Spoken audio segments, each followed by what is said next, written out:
इतिहास अभ्यासक इंद्रजित सावंत यांना फोनवरून धमकी दिल्याप्रकरणी आणि छत्रपती शिवाजी महाराज, छत्रपती संभाजी महाराज यांच्याबाबत आक्षेपार्ह वक्तव्य केल्याप्रकरणी प्रशांत कोरटकर याला अटक करण्यात आली होती. फरार प्रशांत कोरटकर याला तेलंगणातून कोल्हापूर पोलिसांनी अटक केली होती. अटकेनंतर सुरुवातीचे 5 दिवस प्रशांत कोरटकर हा पोलीस कोठडीत होता. त्यानंतर न्यायालयात सुनावणी पार पडली आणि न्यायालयीन कोठडीमध्ये प्रशांत कोरटकर होता. आज मात्र या सुनावणी दरम्यान, न्यायालयातील सुनावणी दरम्यान प्रशांत कोरटकर याला जामीन मंजूर झालेला आहे.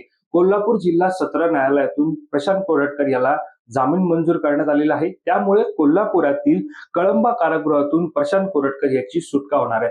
एकंदरीत प्रशांत कोरटकर याला जामीन मिळाल्यामुळे कुठेतरी शिवप्रेमींमध्ये नाराजीचं वातावरण पाहायला मिळत आहे. मात्र असं असलं तरी प्रशांत कोरटकरला नेमकं कोणत्या मुद्द्याखाली जामीन मंजूर करण्यात आलेला हे पाहणं महत्वाचं ठरणार आहे. असं असलं तरी एकंदरीत या सगळ्याच्या पार्श्वभूमीवरती वकील असीम सरोदे यांनी मात्र वक्तव्य केलेलं आहे आणि ते वक्तव्य म्हणजे एकंदरीत प्रशांत कोरटकरला ज्या प्रकारे जामीन मिळालाय त्यानुसार गुन्हा नोंदवताना जामीन मंजूर व्हावा अशा प्रकारचे कलम त्याच्यावरती पोलिसांकडून लावण्यात आले होते. दुसरीकडे 3 वर्ष शिक्षा नसलेले कलम त्याच्यावर लावण्यात आले होते आणि असे कलम लावल्यास जामीन होतो. त्यामुळे निश्चितच ज्या प्रकारे प्रशांत कोरटकर याला आता जामीन मंजूर झालेला आहे त्यानुसार कुठेतरी त्याच्यावरती ज्यावेळेला आक्षेपार्ह वक्तव्य केल्याप्रकरणी आणि इतिहास अभ्यासक इंद्रजित सावंत यांना धमकी दिल्याप्रकरणी जो गुन्हा दाखल करण्यात आला होता तो 3 वर्षांपेक्षा जास्त ती कलम जी नव्हती. त्यामुळे निश्चितच त्याचा आता जामीन झाल्याचं कुठेतरी असीम सरोदे यांच्याकडून बोललं जाते. मात्र ज्या प्रकारे प्रशांत कोरटकर याला आता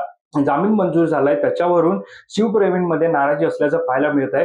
विशेष म्हणजे ज्या वेळेला प्रशांत कोरटकर यांनी छत्रपती शिवाजी महाराज आणि छत्रपती संभाजी महाराज यांच्याबाबत ज्या वेळेला आक्षेपार्ह वक्तव्य केलं होतं हा मुद्दा राज्याच्या विधिमंडळाच्या अर्थसंकल्पीय अधिवेशनामध्ये सुद्धा गाजला होता.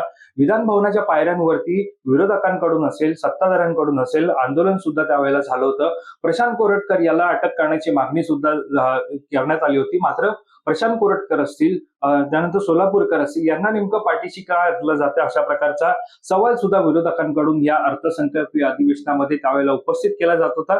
मात्र त्यानंतर प्रशांत कोरटकर याला 24 मार्च रोजी अटक झाली. अटकेनंतर एकंदरीत सरकार कोणालाही पाठीशी घालत नाही असा मेसेज सरकारकडून दिला जात होता. मात्र जरी 24 मार्च रोजी त्याला अटक झाली असली तरी अटकेनंतर सुरुवातीचे 5 दिवस पोलीस कोठडी, त्यानंतर न्यायालयीन कोठडीमध्ये प्रशांत कोरटकर होता.